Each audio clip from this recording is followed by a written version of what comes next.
Imagina que para elegir las acciones de tu cartera tuvieras más opciones que átomos hay en el universo. Parece imposible de calcular, ¿verdad? Pues hoy vamos a explorar cómo la computación cuántica está empezando a resolver exactamente este tipo de problemas. Hola y bienvenidos. Hoy nos sumergimos en un análisis fascinante que conecta las finanzas, la inversión sostenible y, bueno, hasta la física cuántica. Tenemos sobre la mesa un estudio que propone un método radicalmente nuevo para crear carteras de inversión. La misión de hoy es desgranar cómo se puede construir una cartera que no solo busca el equilibrio perfecto entre riesgo y rentabilidad, sino que además incorpora nuestros valores éticos, los famosos criterios ESG. Y lo haremos, creo, de una forma crítica. Vamos a analizar la teoría financiera clásica, veremos por qué se queda un poco corta en el mundo real y cómo la tecnología cuántica ofrece una solución que, bueno, que hasta hace nada parecía ciencia ficción. Pero también nos preguntaremos si este nuevo enfoque resuelve los problemas de fondo o si, de alguna manera, crea otros nuevos. Vamos a ver qué nos dicen los datos. Perfecto. Pues para empezar, vayamos a la base de todo. La piedra angular de la inversión moderna es la teoría de carteras de Markowitz. La idea, en esencia, es de una elegancia matemática brutal. Encontrar esa combinación de activos que te da la máxima rentabilidad para un nivel de riesgo que estás dispuesto a asumir. Es la búsqueda de la frontera eficiente, el punto dulce del inversor. Exacto. Es una teoría matemáticamente perfecta, un pilar, pero tiene un pecado original que es la clave para entender todo lo que sigue. Esta teoría funciona con números continuos. Trata las acciones como si fueran un líquido, ¿sabes? Te dice, invierte el 7,34% de tu capital aquí y el 3,19% allá.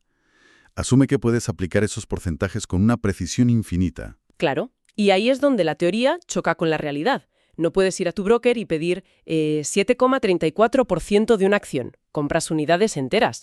150 acciones o 151. Entonces, durante décadas, la solución ha sido un parche, una solución un poco de andar por casa. Redondear y ya está. Exacto. Bueno, calculamos el porcentaje ideal y luego redondeamos al número entero más cercano. Y supongo que para un fondo que maneja miles de millones, ese pequeño ajuste es como una gota en el océano. Ahí está el kit de la cuestión. Para esos fondos gigantescos, el error es, bueno, despreciable. Pero el estudio que analizamos hoy pone el dedo en la llaga. Demuestra que para el inversor particular, o para presupuestos medianos, ese simple redondeo puede destrozar por completo la optimización. Es como seguir una receta de alta cocina al milímetro y al final echar la sal a ojo. El resultado ya no es el plato óptimo que habías calculado.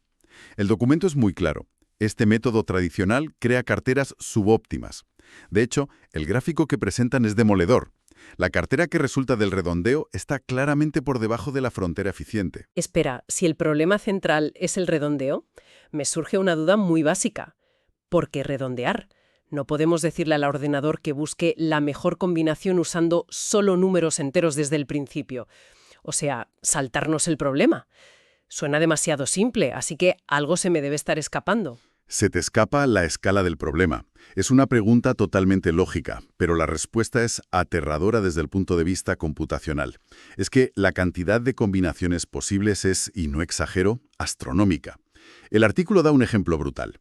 Para una cartera modesta, con solo 50 acciones diferentes, si quieres comprar un total de 1000 acciones, el número de combinaciones posibles supera la cifra de 10 elevado a 86. Un momento. 10 elevado a 86. Esa es una cifra que es imposible de visualizar. Es el tipo de número que te hace pensar que la palabra mucho se nos queda cortísima.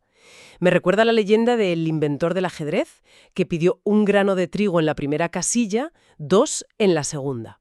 Y que no había suficiente trigo en el mundo. Es exactamente esa misma explosión, la explosión combinatoria. Para ponerlo en perspectiva, 10 elevado a 86 es mayor que el número estimado de átomos en todo el universo observable. No existe un superordenador clásico en el mundo, ni ahora ni en el futuro, que pueda analizar todas esas opciones una por una.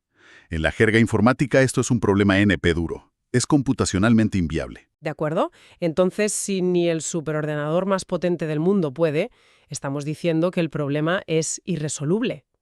O que se necesita algo que no sea un ordenador. Al menos no como los que conocemos. Y aquí es donde supongo que el título del estudio empieza a tener sentido. Exacto.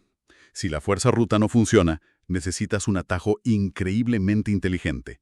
y ese atajo es la computación cuántica. El estudio recurre a una máquina específica, un Quantum Annealer de la empresa D-Wave. Ojo, no es un ordenador cuántico universal como los que imaginamos para romper códigos.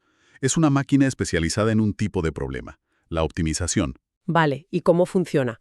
¿Cómo encuentra la mejor cartera sin probarlas todas? A ver, la mejor analogía es imaginar que sueltas una canica en un terreno montañoso lleno de valles. La mejor cartera es el valle más profundo. Un ordenador normal tendría que medir la profundidad de cada valle, uno por uno, una eternidad. Un Quantum Annealer es como si pudiera hacer vibrar todo el terreno a la vez. Gracias a principios cuánticos como el efecto túnel, la canica no tiene que escalar las montañas para pasar de un valle a otro. Puede, en cierto sentido, atravesar las colinas y encontrar el valle más profundo de forma casi instantánea.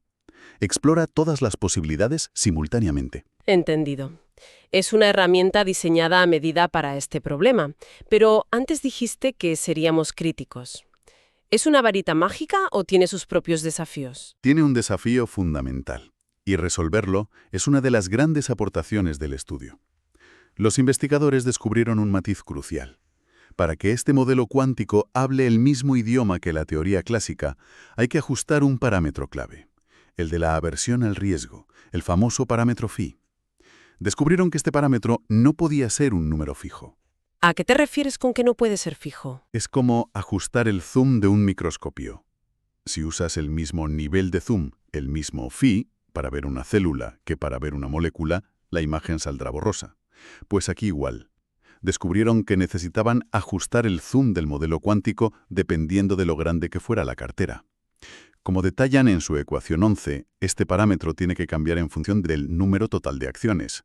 Si no haces esta corrección, los resultados se desvían por completo. La máquina cuántica converge siempre a la cartera de mínima varianza, la más segura, ignorando la rentabilidad. Esta corrección es el puente que hace que el sistema sea sólido y fiable. Gracias a la computación cuántica, de construir carteras financieramente óptimas y, sobre todo, realistas, con números enteros. Pero el mundo de la inversión está añadiendo otra capa de complejidad. Cada vez más gente quiere que su dinero refleje sus valores, y aquí es donde entran los criterios ESG. Y con ellos, un nuevo dilema. El gran debate en las finanzas sostenibles es cómo se integra esta información, estas puntuaciones ESG, que son en el fondo cualitativas. ¿Cómo metes eso en un modelo matemático? ¿Tratas una buena puntuación ESG como si fuera más rentabilidad? El estudio argumenta con bastante lógica que eso es sumar peras con manzanas. Son conceptos de naturaleza distinta.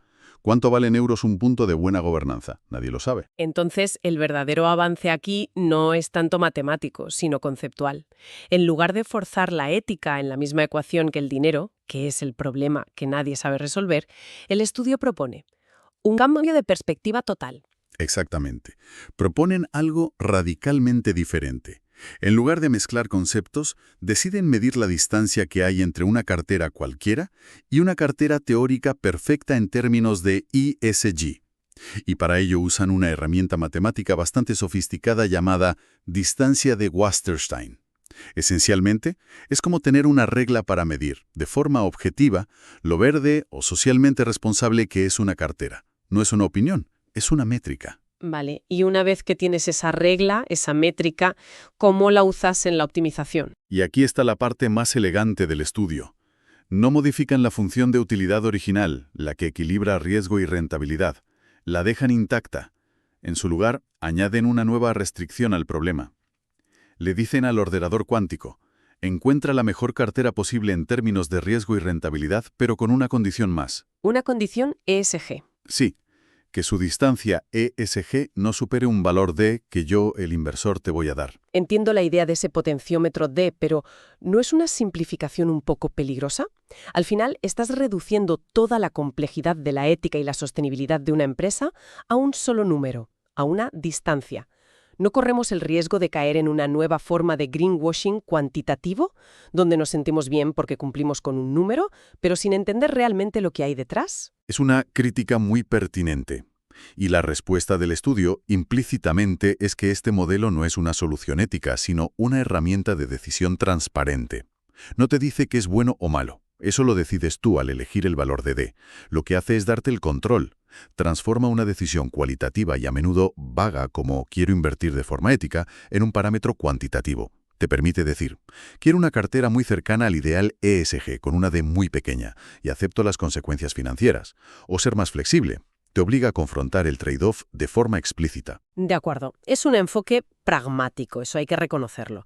La teoría suena coherente, pero ¿funciona en la práctica?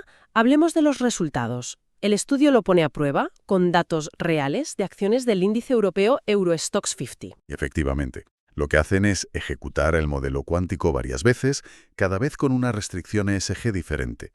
Y como se ve muy claro en la figura 5 del estudio, cuando la restricción es muy laxa, o sea, una D grande que permite casi cualquier cartera, pues la solución que encuentra el ordenador se sitúa perfectamente sobre la frontera eficiente. Obtiene el mejor equilibrio riesgo-rentabilidad posible, el óptimo de Markowitz que buscábamos al principio. Pero, ¿qué ocurre cuando empezamos a apretar las tuercas?